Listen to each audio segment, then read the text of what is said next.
Have you ever wondered what's in your vaccines? Because trust me, they're a lot cooler than you could possibly even think.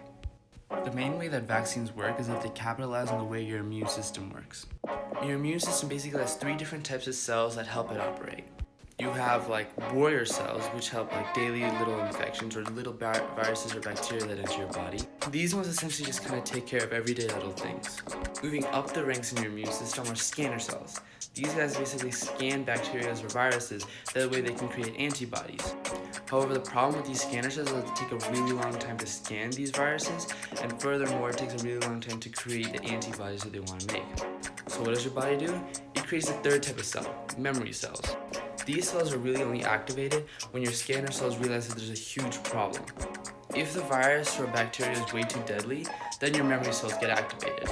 These guys essentially just memorize all of the information that the scanner cells give.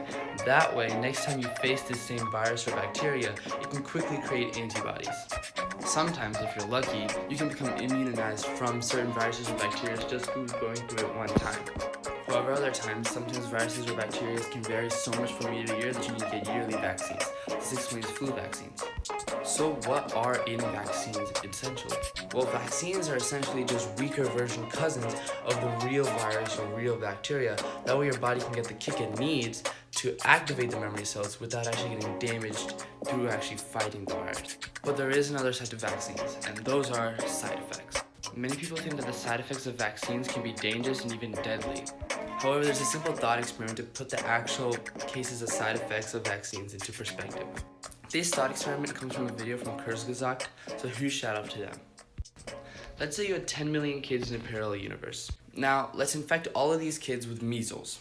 What would the side effects look for these kids?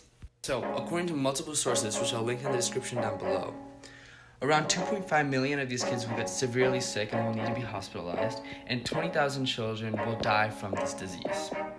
However, now let's look at the other side of the case, with vaccines. What would the side effects of these look like? So essentially, if we had the same 10 million kids and we vaccinated them all with MMR, the vaccine for measles, what would the side effects look like? Well, according to multiple sources, which again I'll link in the description below, all in all, only 120 kids would have somewhat serious side effects, and virtually no children would die.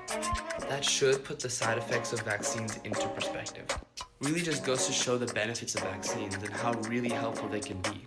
However, there's also the argument of autism. However, according to multiple sources, which again I'll link in the description below, as of 2024, it is clear to say that autism and vaccines have no correlation whatsoever. And if you're scared of vaccines or you're allergic to them, this is ultimately a push for other people to get vaccines, because the only way you can get saved is through them. Get your vaccines.